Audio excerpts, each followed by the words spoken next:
It's weird to say that, but looks like at the moment Xiaomi are setting the bar for budget smartphones pretty high. The Mi A2 Lite is here to prove it.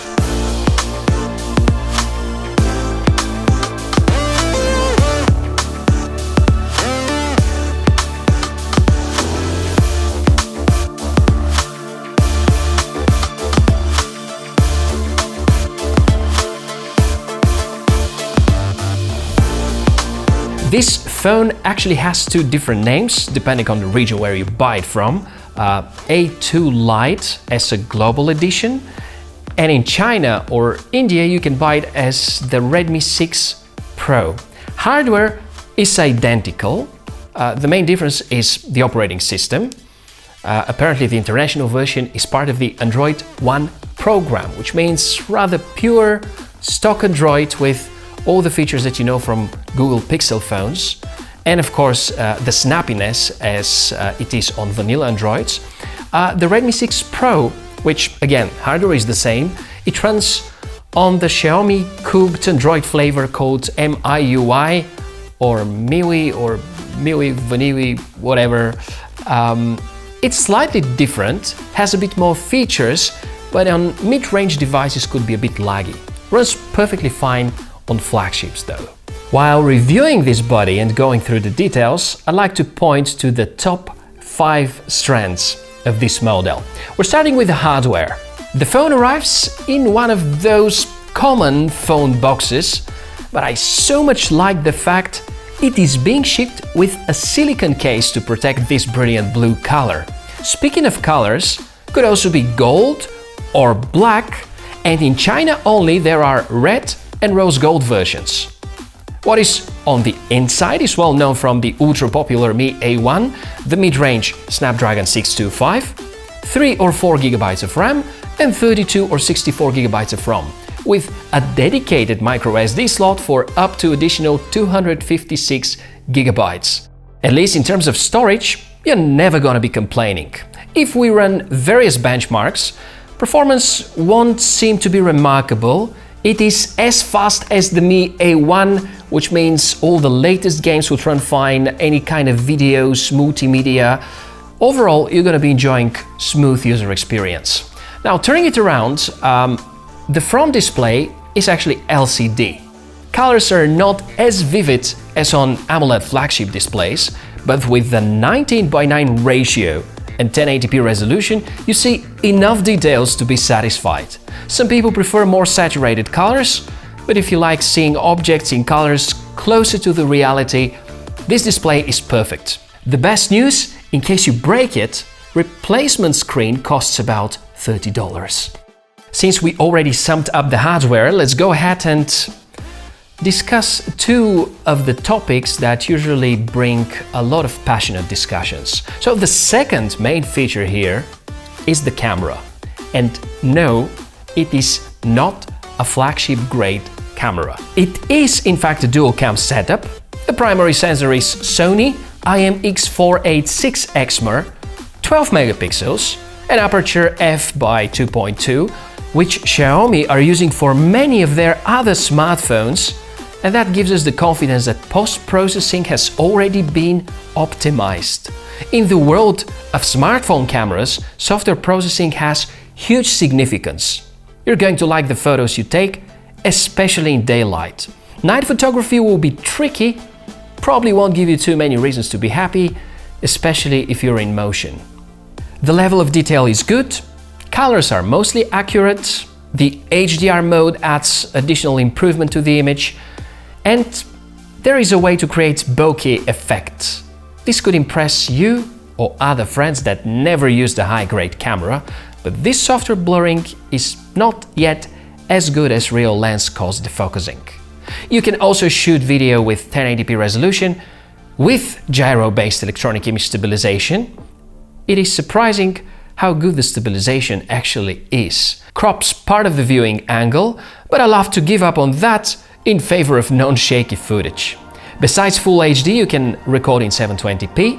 There is a slow motion mode. What is missing is 4K recording. It's above the chipset pay grade.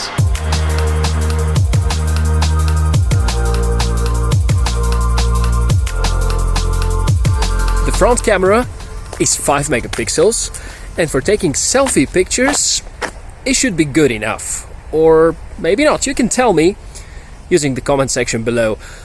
This video recording is done with the front-facing camera, and besides that you can hear the audio quality as it is recorded through the A2 Lite. Last hardware component to review, and third main feature of this smartphone, the battery. 4000 mAh battery. In such a thin body and overall elegant and lightweight smartphone, Xiaomi nailed it. Surprisingly quick charging is also available, letting you go for a full charge within less than 18 minutes. No wireless charging though, and the communication cable standard is micro USB at times when a lot of devices already get Type-C port. If you're wondering how long this battery lasts, as usual this is very subjective, and it very much depends on how bright your screen is, how many apps you're using, how many SIM cards you have, because it supports 2 of them, do you use Wi-Fi, 3G or 4G, etc, etc. The factors could be quite many. GSMArena.com is giving this phone endurance rating of 106 hours, which is way more than what you get from the Pixel 2 or OnePlus 6. Both of them have around 70-75 hours. And it's way more than the P20 Lite by Huawei, because I guess that's one of the phones you would be comparing it to. The fourth great feature is the software. Android One based. This is a special program developed for smartphones to keep Android simple, clean, without bloatware, and more importantly, with frequent updates. All that happens much quicker on Android One devices rather than phones that are not part of the program. And many people still have the concern that Chinese phones have bad software support and maintenance and overall experience. And the A line by Xiaomi is here to change this. We already have an idea how well that works based on the success of the A1. If you've ever used stock Android, then you likely are well aware of its many advantages. Luckily, the past 1-2 years, Android has advanced that much that rooting and applying mods is not as fun as it used to be, and most of the features and the mods are part of the operating system anyways. There was one main modification I wanted to apply on the phone, to swap the back and recent navigation buttons. To my surprise, it worked like charm with the help of one app, a short ADB command, and all happened within a few minutes. If you're looking for a way to change your navigation buttons, just check the description of the video. My experience with the software on this phone was very positive, and it delivers what it is supposed to. And the most important feature, number 5, it's of course the price. Xiaomi are well known for being aggressive there, and looks like their expansion on markets different to Asia is quite successful.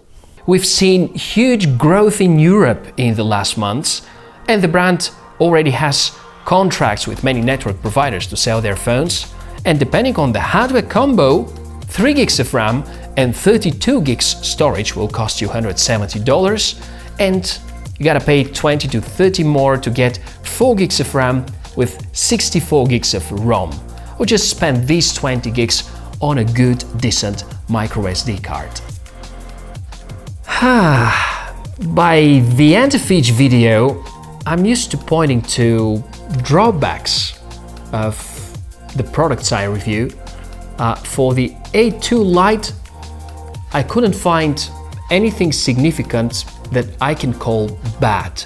So you can help me with that using the comment section below the video. This phone provides much more than what you would expect from a $170 device. If you're looking for a modern, current, regularly updated, very well performing smartphone that has an awesome ratio for features you get at the price, the Mi A2 Lite is a perfect choice. Thank you for watching this review. I'll see you soon.